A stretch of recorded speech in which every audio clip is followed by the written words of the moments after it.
Salve, salve, pessoal! Essa é a parte 2 de um PaperTube bem legal. Não deixe o seu like para depois. É só apertar aqui embaixo para ajudar o quadro de nós dois. O Salimário falou de cordel na parte 1. Ué, você não viu? O link tá aqui embaixo, bem facinho na descrição. Na parte 2 tem um bate-papo sem amargura nem xeleléu.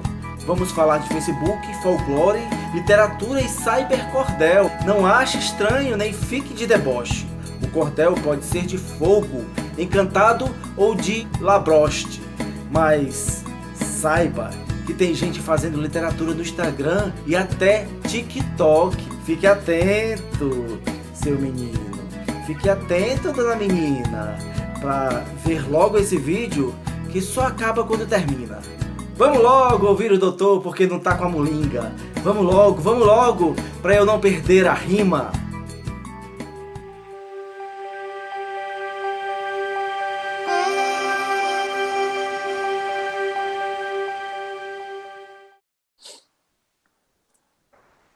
Ô Sally, você falando aí e milhões de perguntas aqui borbulhando. Eu notei que você utilizou pouco câmara cascudo. Como é a questão do câmara cascudo na sua pesquisa, né? Porque ele é uma referência para o Rio Grande do Norte e para o Brasil, né? Quiçá para o mundo. Tem algumas questões importantes, né? Se a gente olhar, primeiro existe um dilema epistemológico, né? Quando vai se tratar da questão da incorporação do câmara cascudo. Depois existe um olhar de como a gente consegue perceber o debate que é construído por câmara cascudo para a literatura de cordel. Eu fiz uma série de leituras sobre os textos de câmara cascudo, né, mas objetivamente você tem poucos textos dele que tratem exclusivamente da literatura de cordel. Né? Você vai ter textos sobre a oralidade, textos sobre, essencialmente textos sobre folclore, né? Mas você vai achar poucos textos, sejam eles artigos ou livros, que falem exclusivamente da literatura de cordel. Né? Então, e aí a gente vai se cercando de pessoas que ele cita, né? E de teóricos do século passado que fizeram alusão à literatura de cordel. Então, essa foi uma preocupação que eu tive muito grande já na graduação, de tentar fazer um levantamento bibliográfico o mais amplo possível. Né? Tanto é que eu terminei a graduação exaurido de tentar fazer o levantamento dessas fontes. Né? E algumas fontes, na época, eram muito difíceis de se encontrar. Hoje isso já vai ser mais fácil, né? Pelas pesquisas que foram construídas, pelos novos teóricos que foram surgindo, sejam dentro da ciência da informação, né, da biblioteconomia, das ciências sociais, ou da literatura, por exemplo, da educação. Né? Eu acredito que as últimas décadas elas produziram, né, pesquisas, uma grande quantidade de pesquisas em mais áreas do conhecimento. E uma outra é que, se a gente pegar, né, e aí olhando para a minha pesquisa acoplada ao processo de organização do conhecimento, né, organização e representação do conhecimento. Se a gente pegar, por exemplo, isso a gente pode até observar na pesquisa da professora Beth Baltar. A literatura de cordel, ela vinha sendo pensada com um olhar voltado exclusivamente para o folclore. Né? E o olhar, na hora se a gente pegar, por exemplo, a CDU, né? Se a gente pegar o ACR2, a gente vai ver alguns assuntos, algumas temáticas dentro desses, tanto de catalogação como de classificação, que são excluídas, ou se não excluídas, silenciadas, ou se não silenciadas, colocadas de uma maneira sem privilegiar o objeto. Se a gente pegar, por exemplo, na literatura de cordel, isso vai acontecer. Então, se a gente pegar a literatura de cordel, a gente vai ver ela minimamente relacionada ao folclore e não à literatura. Por que, que a gente diz isso?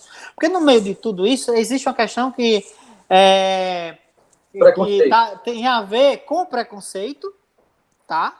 E com preconceito científico, tem a ver com a ideia do lugar de fala, que é relacionada à ideia do preconceito, né? E aí, por isso, entra a ideia de discussão de subalternidade do conhecimento, né, que eu falava lá atrás. Porque quando se fala e de cultura popular, que aí é importante demais ter cuidado com o termo popular, né? Eu não estou dizendo aqui que a gente deixe de falar, mas que a gente tenha cuidado, que a gente suspenda esse termo para ver sobre outros aspectos.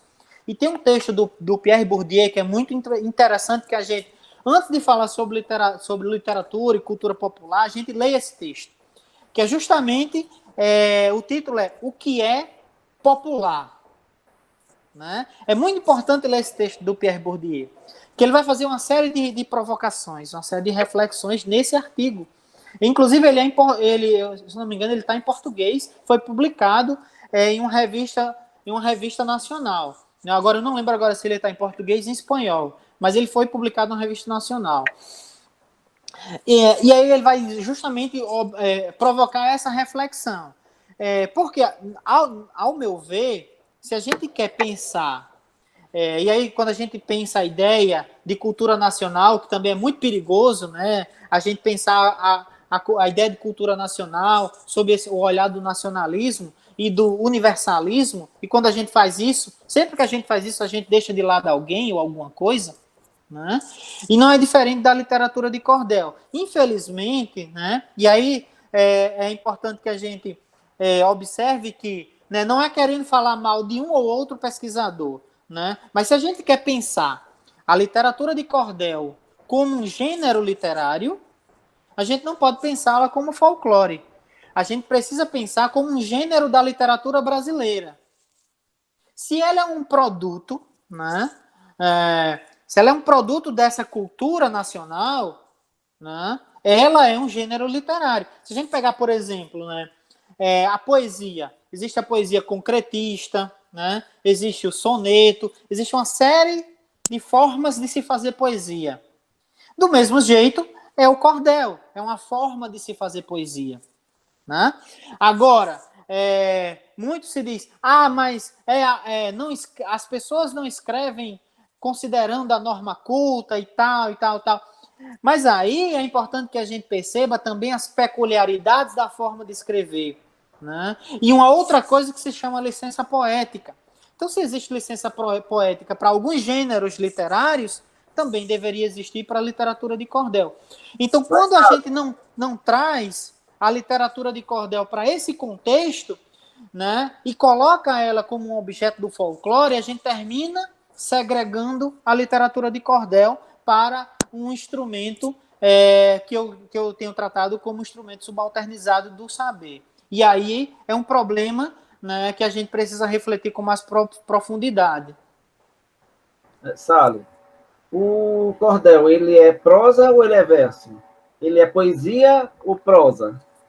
Ele é poesia. Ao meu ver, ele é poesia. Né? Acho que a própria forma de se fazer, né, de rima, de métrica, né, a própria construção dele, né, ao meu ver, é uma das formas mais bonitas de se fazer poesia. Né? Mais bonitas e mais difíceis de se fazer poesia. Né? No cordel existem o cordel como fonte de informação, ela tem duas linguagens, né? A linguagem escrita e a linguagem figurada. Com a xilogravura, como é que você lidou com essas duas questões? Dois tipos de informação? As duas linguagens, né? Porque no final das contas são duas. E aí o cybercordel ele veio para embaralhar tudo, né? Eu acho que são duas coisas muito bacanas, né? Da gente perceber enquanto o que eu tenho falado da literatura. Para a gente entender a literatura de cordel, preciso a gente entender o seu ecossistema cultural.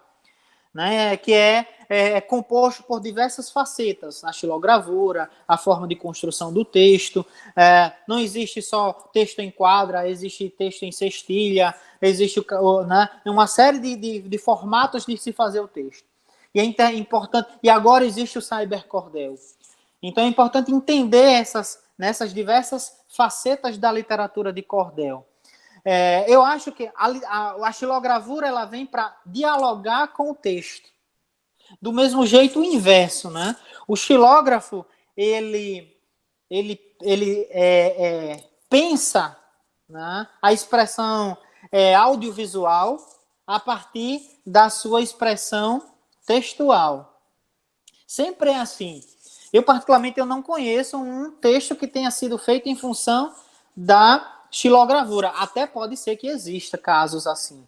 Mas o normal é escrever o texto, né, e encomendar, se o próprio cordelista não for xilógrafo, né, existem alguns casos onde o cordelista também é xilógrafo, mas se não for o caso, né, encomenda-se a xilogravura para que ele faça uma releitura, né, daquele texto que acabara de ser escrito. No cybercordel, existem algumas peculiaridades. Então, por exemplo, ele vai respeitar a métrica, a rima, a forma de se fazer cordel, né? Não há diferença, né? Mas ele é nato digital, né? Isso é uma coisa, isso é uma peculiaridade.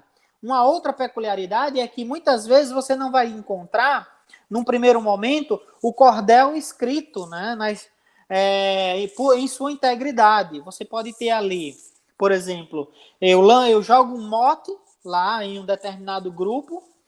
Hoje existem vários grupos, né? Nessa minha última pesquisa, eu levantei 10 grupos, né, de cordéis no Facebook. Então, o que acontece? Você pode ter ali uma pessoa que lança lá um mote e joga uma estrofe lá com 4 versos. Aí vem a outra pessoa e comenta com uma segunda estrofe. Aí vem outra pessoa e comenta com outra estrofe. E aí as estrofes vão sendo construídas ao ponto de, no final, né, cada comentário, a soma dos comentários, ser o cordel, né, que passa a ser lido em sua integridade. Então você tem isso. Final? Às vezes tem final, às vezes é infinito, né? Mas às vezes se combina, vamos fazer aqui com X estrofes, né? E aí vai se fazendo até chegar naquelas estrofes e aí fecha naquela quantidade de estrofes, né? Sala, eu fico imaginando que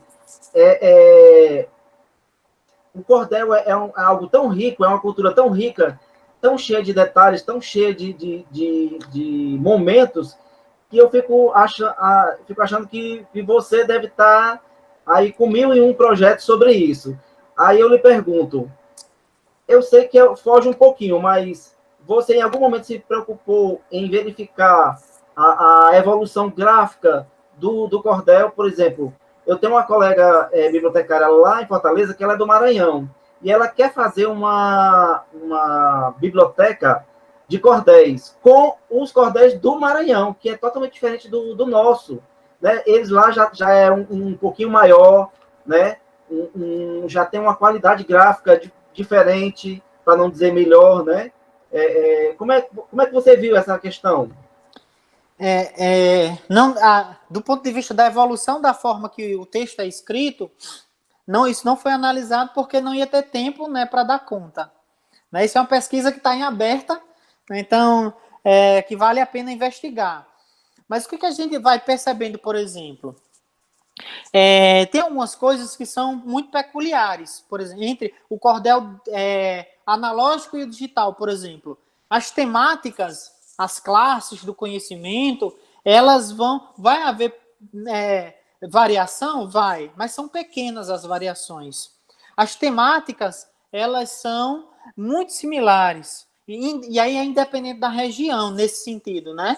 Então, por exemplo, e é importante, fica até como sugestão, né, de todo mundo tentar acessar tanto o blog Memórias da Poesia Popular, que foi produzido dentro do programa de pós-graduação da UFPB, que ele traz a biografia de vários cordelistas do Brasil, né?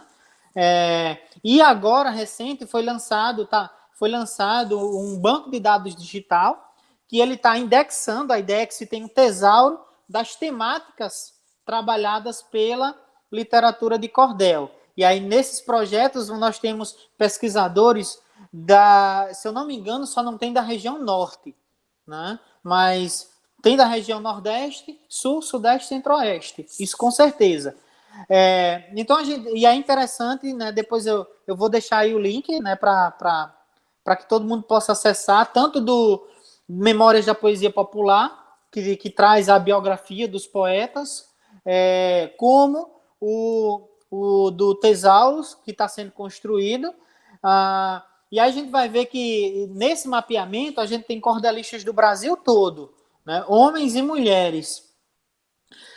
Algumas temáticas, claro, elas vão respeitar a sua realidade local, né? Mas em sua maioria nós vamos observar os textos, eles trazem temáticas, né, que se intercruzam, né? Que tem muito a ver, se não o texto em si, mas o mote, a temática, o assunto, que vai ter muito a ver com o que é produzido em região X ou região Y.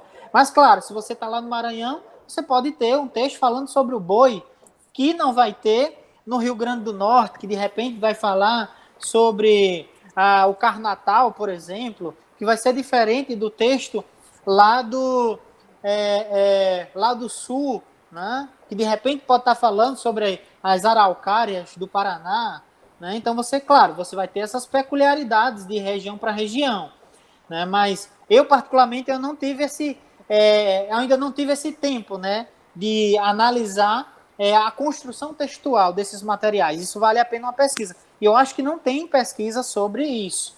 Então, por exemplo, tem pesquisas que têm analisado o assunto, a temática, né? Mas a forma de escrever em si, né?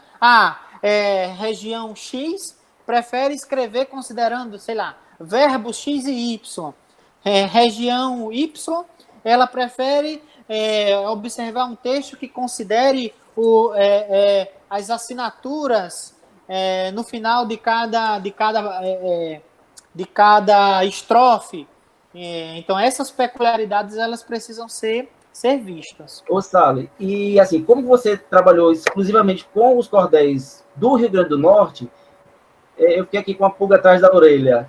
E os emboladores? Castanha e caju transformam em cordel as suas criações? Que eu saiba, não tem cordéis, né? Tem as músicas gravadas, né? Pelo menos até onde eu conheço, do castanha e do caju, né? Mas é uma coisa que esse é um dever de casa para se fazer.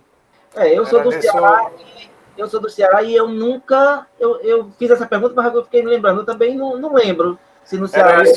Era isso que eu ia comentar, Cláudio. Mário falou a respeito do Cyber Cordel e me veio à mente imediatamente, por que não podcasts? Não só a leitura, mas também a audição.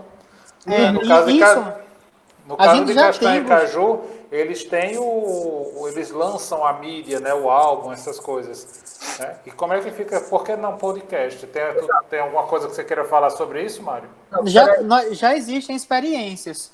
Inclusive, eu levantei, né, eu acredito que porque eu tenho feito muita coisa ao mesmo tempo, né, mas ainda não deu tempo fazer isso. Né? A minha ideia é disponibilizar os dados brutos da minha pesquisa, né, que não estão na tese, né, e nela tem um banco de dados com uma série de informações, inclusive de podcasts.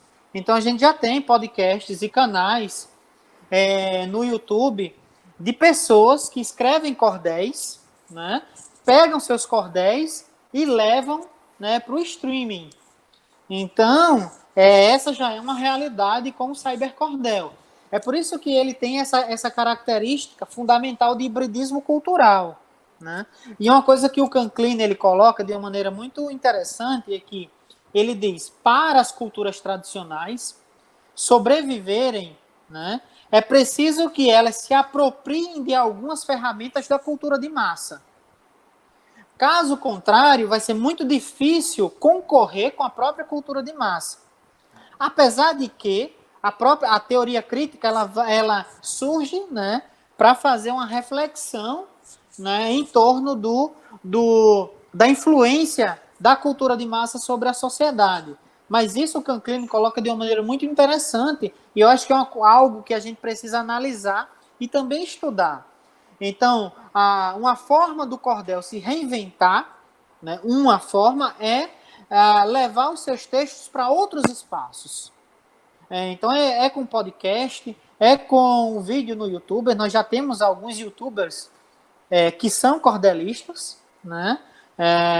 Inclusive, essa lista a gente tem tentado alimentar ela periodicamente, então todo dia tem aparecido, né? Uma coisa que eu percebi que era muito criticado lá atrás, e que a gente já começa a perceber que pode ser positivo para a própria sobrevivência do cordel, é pegar e transformar o folheto tradicional do cordel em um livro, né, em um formato de livro, concepção de livro, né, que a gente tem, né, tradicional, né, de um livro lá com orelha, colado, costurado, mas que o conteúdo seja cordel, né, para poder chegar a um público que ainda não conseguiu chegar. Acho que um exemplo disso é o Braulio Bessa, que ele tem transformado os cordéis, né, em formato tradicional, em formatos de livro. Então, é uma forma de se reinventar e de alcançar um público que antes não poderia ser conseguido. E o próprio Cybercordel, ele tem chegado, né, para conseguir trazer um público que não se tinha antes.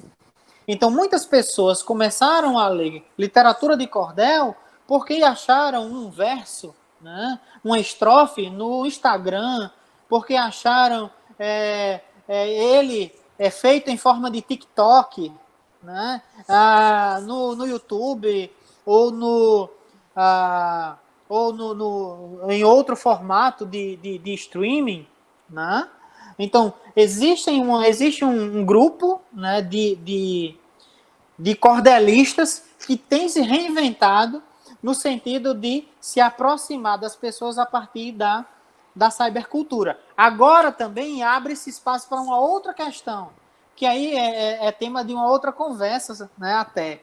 Mas aí a gente vai percebendo que, se já existia desigualdade social antes, entre aquelas pessoas que faziam uso da literatura de cordel para produzir saber, né, apenas na sua relação com o rádio e a TV, por exemplo, né, e o acesso àquele produto impresso, essa realidade hoje ela se aprofunda de uma maneira muito mais forte.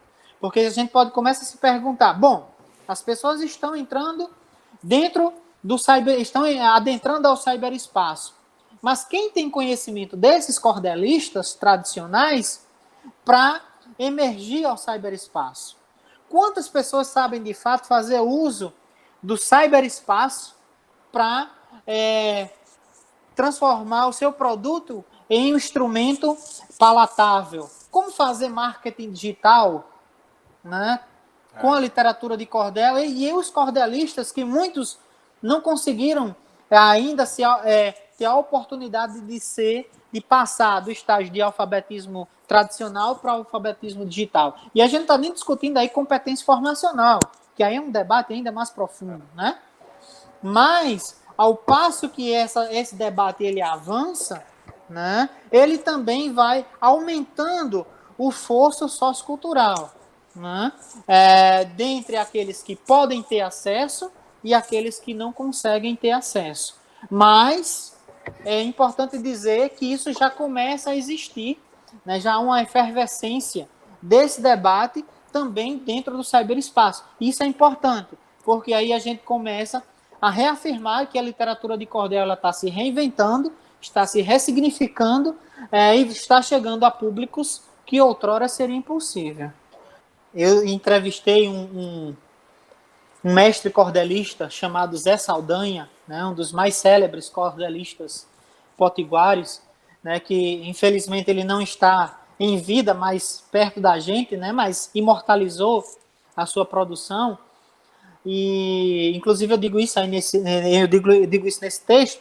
Ele dizia que, não com essas palavras, mas ele dizia que é preciso que o cordel se reinvente e possa chegar a pessoas que antes não era possível chegar. É preciso que o cordel esteja nas escolas, é preciso que o cordel esteja nas universidades, é possível que o cordel esteja em outros espaços e de outra forma. E a gente vai perceber alguns exemplos. No texto eu até menciono alguns casos. Então, por exemplo, o Mangue Beat, né, pernambucano, ele tem influência, né? Ele tem influência na literatura de cordel. Vários filmes tiveram influência na literatura de cordel. Músicas, inclusive músicas, novelas, tiveram influência na literatura de cordel. Recentemente, o Carnaval sofreu influência da literatura de cordel. O Ariano Suassuna, né? A obra célebre do Ariano Suassuna é inspirada em textos de literatura de cordel. O Auto da Compadecida. O próprio Ariano Suassuna e mais um grande grupo de intelectuais, eles vão fazer uso da literatura de cordel por meio da dita literatura erudita, para que o cordel chegue a uma grande massa populacional no Brasil. Né? Então, Ariano Suassuna foi um dos caras mais inteligentes para fazer uso da literatura de cordel em outros formatos, seja através do texto escrito, né, do cinema, do teatro. Né? E existem bandas, né, que adotam o nome o termo cordel para existir. Né? Então, Cordel do Fogo Encantado, né? O próprio Nando Cordel. Né? Então, o termo cordel ele influenciou a vida de muitas pessoas. Né? Então, isso é extremamente importante. Né? E isso vai fazer com que, né, o cordel ele continue sendo visto, né, por muita gente, por mais gente, não só no Brasil, mas fora do Brasil. Né? Existem acervos fora do Brasil que são riquíssimos, de textos que não tem aqui. A França é um exemplo disso. A própria Library of Congress, né, tem um acervo de cordel que é importante para a memória da humanidade, mas a gente também precisa perceber que é preciso a gente fazer algo para que esses textos eles possam ser não só preservados, mas valorizados, perpetuados, né, e lidos por outras pessoas. Tem algumas pessoas que dizem até assim, eu acho que de uma maneira, hoje eu penso que é de uma maneira romântica, né, diz assim, o texto precisa auxiliar, o termo é bem esse, auxiliar, né, na sala de aula, né, auxiliar nas discussões da universidade. Hoje eu já penso diferente. Ele não precisa auxiliar. Ele tem que estar na estrutura curricular, né, das escolas, tem que estar no projeto político-pedagógico das escolas. Ele tem que estar na bibliografia, se não básica, na bibliografia complementar dos cursos de graduação. Então, hoje tem textos, né, de vários cordelistas que estão adaptando clássicos da literatura nacional e internacional em formato de cordel. Então, você pega lá, por exemplo, um texto do Dostoiévski e transforma em literatura de cordel. Então, por que no momento de estudar Dostoiévski, né, na universidade, por que você não pega o texto clássico e pega também o texto em cordel? Né?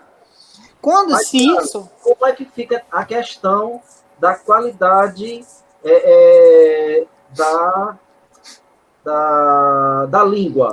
Por exemplo, porque o cordel é escrito muitas vezes numa linguagem coloquial e até, né, errada. Né? Como é que fica essa questão? Como é que a gente vai ensinar as crianças usando o cordel quando eu vou utilizar uma linguagem que não é a considerada culta? Aí é onde está o papel do mediador da leitura, né? Dizer, o texto, né? O texto é esse. mas existe uma licença poética que permite escrever dessa maneira. Não precisa nem dizer que a pessoa que escreveu o cordel, ela não estudou suficientemente para escrever aquela palavra correta, né? Mas se é construído esse discurso, né, é totalmente possível, né, palatável, né? Do mesmo jeito que a gente vê isso em outros textos literários que não são cordéis, né, e que são utilizados. Então, por exemplo, eu estava lendo recentemente um livro que, inclusive, ganhou um prêmio Jabuti, e tem lá palavrões de baixo calão no livro. Esse livro, ele é estudado nas escolas. Então, se a gente considerar esses aspectos, não teria o mesmo peso, então eu também estou ensinando, nesse caso eu estou ensinando palavrão ao menino, né? Ou à menina. Você entrou numa esfera, na verdade você já respondeu uma pergunta que eu tinha planejado aqui, dentro da tua fala, Mário, que foi justamente essa questão de como fazer o interesse pela literatura de cordel voltar à tona, em especial no momento que nos últimos 20 ou talvez até 30 anos, o ensino de base, né, o ensino médio, por assim dizer, é basicamente focado em aprovar no vestibular e mais atualmente aprovar no Enem. Né? Essa, infelizmente, tem sido a meta do ensino de uma forma geral nos últimos 20 anos, digamos assim, no Brasil. E aí você coloca a questão de colocar nas bibliografias básicas, né, nas bibliografias ou nas bibliografias complementares dos cursos de graduação. Aí eu te pergunto, aonde entra, não é nem onde entra, você acha que existe algum artifício, alguma ferramenta de incentivo, por exemplo, por parte das editoras para influenciar ou incentivar de alguma forma que determinados conteúdos tidos como básicos ou complementares para algumas áreas sejam produzidos em cordel? Porque se você pensa em adicionar a literatura de cordel como literatura básica de algum curso de graduação ou pós, isso tem que ter o conteúdo tem que ter alguma fundamentação daquela área. Você acha que as editoras têm esse poder de influenciar em alguma coisa, as políticas de editais, por exemplo, ou você acha que é algo que depende de fato dos autores optarem por aquele estilo de literatura? E para complementar essa pergunta do Rugão, para fechar, se o cordel é o ganha-pão do cordelista, como é que ele vai ganhar alguma coisa com o cybercordel?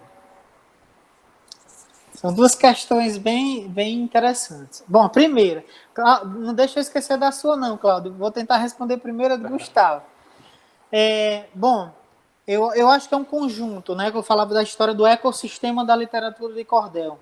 Não é só a editora, né? E aí, quando eu falava, é preciso a gente pensar em uma política de informação. É preciso a gente pensar numa economia da informação. Por quê? É preciso que o pesquisador ele continue escrevendo e pesquisando sobre o assunto. É preciso que o pesquisador continue dizendo que a literatura de cordel ela não pode ser encarada como um instrumento subalternizado do saber. Que ela pode produzir valor agregado. Né? É preciso continuar, é preciso fortalecer um debate de pé de ouvido na academia e na sociedade. É preciso dizer à população que a literatura de cordel ela é importante, ela pode ser importante no processo de ensino-aprendizagem. Então, vejam como é desafiador, né? É praticamente uma utopia. É possível? É possível. Mas é muito difícil. Esse é um trabalho que precisa ser feito com mais força. Né? Tem um texto do Gramsci que ele vai dizer assim: para que a gente mude o modelo de cultura que nós temos, ou para que a gente torne esse modelo cultural mais democrático, valorizando a pluralidade, a multiculturalidade, é preciso que a gente construa um novo modelo de senso comum. Né? É preciso que a gente valorize uma nova forma de ver a intelectualidade. É preciso que a gente comece a fazer isso a partir das bases. Se o menino aprende na escola que a literatura de cordel, se o professor tem essa cabeça, né, ou a professora, de mostrar a literatura de cordel como instrumento importante do processo de ensino-aprendizagem, e eu não estou dizendo que é para excluir o livro, né? É como um instrumento complementar, é para acoplar a educação formal, né? Se você tem um cordel que acopla a educação formal, ele vai crescer entendendo que aquele objeto informacional ele é importante para a vida dele. Se o pesquisador consegue incutir isso dentro dos debates, e aí é um debate muito, né, longo e profundo que tem que ser feito, né, o IFAM recentemente deu um primeiro passo quando reconhece a literatura de cordel como um patrimônio material, mas isso por si só não basta, né? Então, se a gente consegue fazer isso, a construir, né, diariamente e mostrar a importância de valorizar a literatura de cordel como instrumento de valorização do saber, de transformação da pessoa a partir do conhecimento escrito a partir desses textos, então isso vai criando uma cultura informacional de valorização desses materiais. Então, lá na frente, né, daqui a 20 anos, a gente vai, né, ter um outro modelo de sociedade, acreditando que essa produção cultural ela é importante no seu fazer. Evidentemente que a gente vive em um modelo um modelo de conhecimento ortodoxo, né? Que é hegemônico, no sentido de dizer, olha, o que vale é passar no Enem, né? Como o Gustavo colocou. Isso que é importante, porque é isso que vai representar a divulgação da minha escola, que aprovou X pessoas. Né? Mas, infelizmente, mesmo tendo esse modelo, né, determinista, que diz que tem que ser assim, a gente pode encontrar alternativas para acoplar esses instrumentos a esse modelo positivista. Né? Então, não é do dia para a noite que se rompe modelos educacionais. É algo que é construído diariamente, né? E construído no sentido positivo da palavra, né? Da construção coletiva, de valorização da diversidade cultural, da multiculturalidade. Né? Então, quando o Garcia Gutierrez diz assim, é preciso desclassificar, não é desclassificar no sentido de dizer, olha, isso não presta, não. Não é nesse sentido. Quando ele fala isso, é no sentido de ressignificar o que a gente faz hoje e construir valorizando as peculiaridades. É uma coisa que a Agenda 21 já falava na Eco 92, né? É preciso pensar o global e agir localmente. Do mesmo jeito, o inverso. E o Boaventura ele vai dizer que nós vivemos sob um regime de linhas abissais, né? Linhas que dividem o conhecimento dominante e o conhecimento subalternizado. Como é que a gente faz para superar isso? Né? Criando outros modelos. Né? Criando modelos que valorizem essa realidade plural. Então, para superar isso, é preciso valorizar não só a literatura de cordel, é preciso valorizar o conhecimento produzido pelo rapper, né? O conhecimento produzido pela comunidade ribeirinha, pela comunidade quilombola, pelos povos indígenas, né? Pela pluralidade religiosa, enfim, para que a gente consiga construir algo que valorize essa pluralidade, né, é preciso que a gente inclua dentro da agenda educacional, né, desde a educação básica até a educação superior, essas questões. Mas para isso a gente precisa ter uma agenda político-informacional, uma agenda econômica, né, informacional, no sentido de dizer, é preciso que a gente tenha uma ecologia, né, uma ecologia de saberes, onde todos os saberes são importantes. E aquele saber do cordelista, né, ele não sirva só para participar de um sarau e declamar um poema que ele escreveu naquele texto, mas que sirva para a sua subsistência. E aí entra um outro debate, né? O que a gente vai fazer para ajudar esse cordelista que só vive disso hoje e que com essa pandemia ele está fazendo o quê para viver, né? Se ele vivia da venda desse cordel, por exemplo. Nunca foi abordado por um cordelista que declamou seus versos ali na sua mesinha de bar e que perguntou se a gente não queria ficar com um exemplarzinho, né? Pois é, né? Então, muitas vezes, ele só tem aquele dinheiro daquele cordel que ele vendeu ali. E ele precisa daquilo para poder manter a sua família. Então, agora, por exemplo, com a lei de auxílio cultural, né, a Aldir Blanc, né, que está tentando repassar R$ 600 para cada pessoa do setor cultural, é algo que pode ser um acalento, né, mas não resolve. Né? Não resolve não só para o cordelista, mas para outras pessoas do setor cultural. Então, é preciso pensar um modelo de política de governo que consiga, e é isso não só agora, né? É isso pensando a história e pensando o futuro, que consiga fazer com que o cordelista ele tenha sustentabilidade financeira, sustentabilidade econômica, que crie um modelo, né? Um modelo de economia criativa que ele possa sobreviver da literatura de cordel. Então, esse eu acho que é o desafio do século XXI. E como é que ele vai conseguir ganhar o ganha-pão com um cybercordel que chega na sua casa de graça?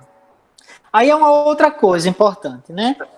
Porque tem o cyber... Muitas pessoas... Né? Existe uma outra peculiaridade. Muitas pessoas que escrevem o cybercordel, não são todas, é importante dizer isso, muitas elas não vivem do cordel, né? Tem um outro meio de vida, de sobrevivência, e vai lá e escreve seu cordel no Facebook, no Instagram, e quer divulgar a sua por hobby ou por necessidade de divulgação particular dos seus textos, mas não vivem do cordel. Então tem esse público que vai lá e solta o texto sem nenhum problema. Né? Solta o texto inteiro, mas também tem esse público que vai lá e solta só uma estrofe para divulgar o seu texto naquela estrofe, e aí vem o outro e vai complementando, e no final tem um cordel coletivo. Né? E tem também aquele que vai lá e escreve lá um pedaço do texto, né, e diz assim, olha, o restante eu vou soltar lá no cordel impresso, compre meu cordel. Né? Então, lá, comprando meu cordel impresso, você vai ter o texto inteiro. E aí ele usa isso como uma estratégia de divulgação para levar para o texto inteiro. Então, você tem essas peculiaridades. Né? Então, normalmente, a pessoa que sobrevive do cordel analógico, né, em sua maioria, ela não disponibiliza lá. Né? E se disponibiliza usando desses artifícios. O Sally, e nessa tua caminhada da graduação para o doutorado, é mais de 10 anos aí, né? Então, o que é que mudou na tua cabeça do teu entendimento do que é o cordel, como deve ser o cordel, para onde ele vai, como é que você acha que ele... Como é que está hoje a diferença entre o que é... Como você viu o cordel para hoje? Da visão passional para a visão racional. Talvez, né? Poxa, acho que em primeiro lugar é pensar uma coisa assim, importante. As duas, Mário, pode falar as duas, não tem problema não. Né? Acho que é uma coisa muito importante que eu descobri recentemente, né, com a minha pesquisa doutoral, porque eu precisei, para fazer essa leitura mais profunda, eu fui beber dentro da sociologia, né? Fazendo relacionamentos íntimos com o paradigma sociocultural de Capurro. Então, a minha relação epistemológica, né, para dar sustentação, se deu considerando esses dois mundos, o paradigma de Capurro, na ciência da informação, me aproximando de Garcia Gutierrez, que é da ciência da informação, mas vai beber na sociologia da cultura, e a Boaventura de Souza Santos, que é da sociologia do conhecimento, né? E o Stuart Hall, que é da sociologia da cultura. Então, eu precisei usar essas pessoas, né, num primeiro momento, para me dar a sustentação teórica necessária. E aí, eu comecei a ver, primeiro, desconstruir uma coisa importante. A gente precisa ver cultura de uma perspectiva muito mais ampla, né? Aquela história de vamos sustentar aqui e ver numa perspectiva mais ampla. Quando a gente vê a ideia de cultura numa perspectiva mais ampla e o conhecimento também de uma perspectiva mais ampla, a gente vai perceber que o cordel não deve ser visto exclusivamente como um instrumento artístico, né, como um instrumento poético. Ele precisa ser visto também dessa maneira. A gente precisa suspender o cordel e ver as facetas do cordel e, a partir dessas facetas, o que ela pode nos proporcionar. E aí fica mais fácil da gente entender a literatura de cordel. E aí fica mais fácil também a gente dizer, olha, de fato, ela não é uma subliteratura. É como eu já escrevia de uma maneira mais apaixonada há 10 anos atrás. De fato, ela não é uma subliteratura, né? Ela não pode ser vista como uma subliteratura. Mas a cultura de massa diz que é uma subliteratura. Então, como é que a gente vai fazer para romper com isso? Né? Aí é onde vai entrar o nosso poder de debater, de reflexão, de análise, de síntese, de construir uma rede de relacionamentos interna, externa, local, global, para começar a perceber esses olhares e dizer, olha, ela não é folclore. Porque quando dizem que é folclore, são formas de dizer que ela precisa ficar em um canto, né, de parede, separado dessa literatura que é dita como erudita. Né? E isso é isso que a gente precisa refletir. Porque se a gente olhar ali, o cordel pelo cordel, o cordel com fim em si mesmo, a gente vai observar o cordel apenas sob o seu formato e a sua forma de escrever, né? Métrica, rima, oração. E é muito mais que isso. E quando a gente vê que é muito mais que isso, a gente vai entender que é preciso que ele seja considerado um gênero literário tão importante quanto os outros gêneros da literatura brasileira. Recentemente, eu vivenciei uma experiência bem interessante aqui na universidade com o curso de engenharia de pesca. Né? O que acontece? E aí é por isso que eu digo, o cordel ele chega onde ninguém consegue chegar. Né? Desde o movimento dos poetas repórteres até hoje. Né? Ele fala uma linguagem que muitas pessoas só conseguem compreender por meio da sua forma de falar. E aí tem um grupo aqui na universidade, no curso de engenharia de pesca, que eles estão pegando da disciplina de navegação. Então, eles estão transformando as coordenadas de navegação, as coordenadas marítimas, né? Os estudos do mar em cordel, tanto para falar para os alunos, como para falar para as comunidades, né? As comunidades pesqueiras, para as comunidades ribeirinhas, para falar de uma maneira. Então, quando vai fazer um treinamento, quando vai fazer uma aula de campo, então eles transformaram as terminologias científicas, né, em terminologias, né, do cotidiano, fazendo com que as pessoas consigam absorver de uma maneira muito mais fácil.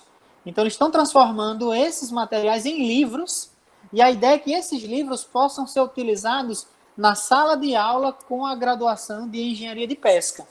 Né? Então, estão tendo um trabalho muito doloroso, né, de fazer todo esse processo de conversão, de tradução, né?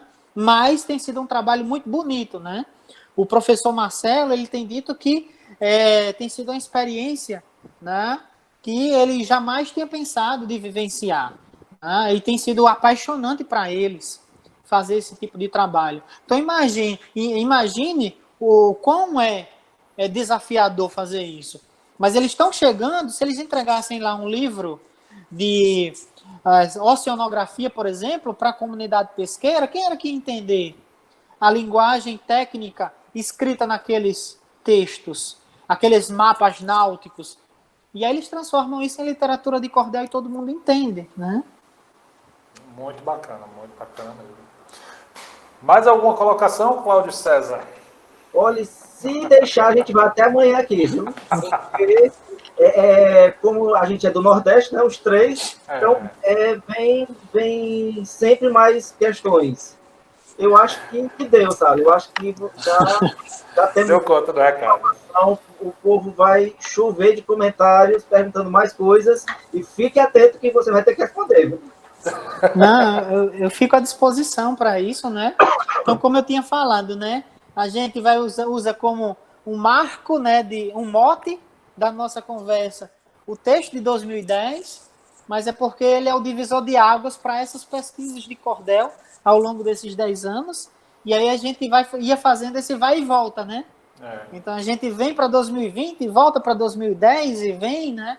Fazendo, meio que no balanço do mar, né? Como dizia o professor Marcelo, a gente vai fazendo esse movimento, né? De ida e volta, um pouco para contar como era visto, né? Ou como eu via esse debate há 10 anos atrás e como ele precisa ser visto 10 anos depois, né? E o que a gente precisa fazer para colocar a literatura de cordel, né, no mapa do século XXI, considerando esses diversos desafios que são postos, né, e que ainda não foram equacionados. Seja porque a cultura de massa não permite, né, ou porque a própria conjuntura ela limita sobre alguns aspectos. Mas é um bichinho resistente, viu? Sim. Quando já declararam a morte do cordel e ele está aí. Não é à toa que é nordestino. Nordestino é cabra macho, como se diz, é persistente. Tem até um debate, né, muito forte hoje sobre essa história, né? A gente não falou no início, né, da origem, né? Afinal, o cordel ele é português, né? Ele é nordestino, né? É brasileiro, ou ele é as duas coisas, né? Então esse é um debate que a academia tem feito já há alguns anos. E eu acho que ainda está longe de cessar esse debate, né, de quem é o pai e quem é a mãe. Algumas coisas já estão consolidadas, né, como a sua forma de fazer, a sua forma de existir, o que se quer da literatura de cordel. Né? Mas esse debate em relação à origem é algo que já existem algumas correntes, 3 correntes pelo menos, que defendem, né, essas posições, né, de que caminho ele é. Eu acho que ele foi antropofagizado. Tá certo. Pois, Mário, mais uma vez, muito obrigado pelo seu tempo, por sua dedicação. E não tem como dar os parabéns, não só pelo artigo, né, pela produção, mas por toda essa gigantesca aula dentro desse bate-papo que foi muito gostoso sobre a literatura de cordel, como você bem falou, algo que fica, às vezes, flutuando ali entre o que é literatura e o que é folclore, como ser interpretada e tudo aquilo que você falou a respeito da ausência dela no ensino, né, no ensino de base e na sua exploração como um conteúdo de fato, né, não só apenas um gênero literário. Muito obrigado mesmo, de todo o coração. É o que, Cláudio? É uma expressão da nossa cultura. Exatamente. Pois, muitíssimo obrigado, Mário. Alguma colocação para a gente fechar o vídeo? Agradecer, né? Agradecer a vocês, agradecer pelo convite. Sempre que precisarem, né, estarei à disposição. É um tema que tem um apelo, né, importante no século XXI. Eu acredito que a ciência da informação ela tem muito a contribuir, a biblioteconomia ela tem muito a contribuir, mas também ela tem muito a aprender com outras áreas sobre a literatura de cordel. né? Eu acredito veementemente que a literatura de cordel é um objeto digital de informação do ponto de vista do que é o cybercordel, mas também ela é um objeto de informação do ponto de vista do que é o cordel tradicional, né? É um objeto de estudo que a nossa área precisa se apropriar de uma maneira muito mais forte, né? Então, e aí aquilo que eu dizia, independentemente da temática ou do foco que você queira atuar e expressar no seu texto, você pode trazer a literatura de cordel para perto e dialogar com ela, né? Precisamos de estudos sobre curadoria digital na área de literatura de cordel, de competência informacional em literatura de cordel, economia da informação, política de informação. Tudo isso são temáticas que precisam de estudos e que nós temos dado ainda passos muito pequenos, né? Então, alguns passos já foram importantes. Então, essas experiências que eu falei, né, tanto do projeto Memórias da Poesia Popular, isso do ponto de vista da ciência da informação e da biblioteconomia, como do Tesouro de Ciência da Informação, do avanço que houve em relação a ser reconhecido como patrimônio material pelo IFAM. Então, alguns avanços foram dados, né, das ressignificações que estão acontecendo, dos estudos críticos que estão sendo feitos em várias áreas do saber, né, e da necessidade que a gente precisa se reconectar com essa forma de saber. No meu texto, né, de tese, eu digo que, em função de tudo isso, primeiro, a gente precisa construir um ecossistema que permita a sua representação e organização e preservação, né? Mas também a gente precisa ver a literatura de cordel pensando que conhecimento é informação em ação, né? Conhecimento é informação em movimento. Se a gente pensar que conhecimento é informação em movimento, a gente vai poder perceber que nós temos um vasto espaço, né, de atuação.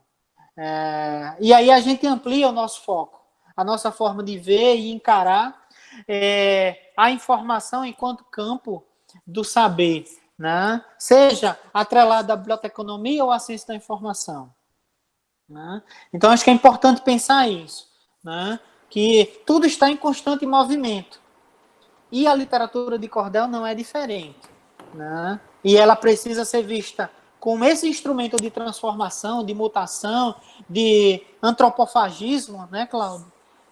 Para que a gente consiga avançar na nossa forma de ver a literatura enquanto um instrumento de análise e de representação, de gestão e de preservação. Tá bacana. Obrigado, Salles. Valeu. Salles, parabéns, muitíssimo obrigado. E até a próxima, gente. Lembrando que o artigo do Mário vai ficar aqui na descrição do vídeo para você poder consultar e constatar tudo isso que ele falou.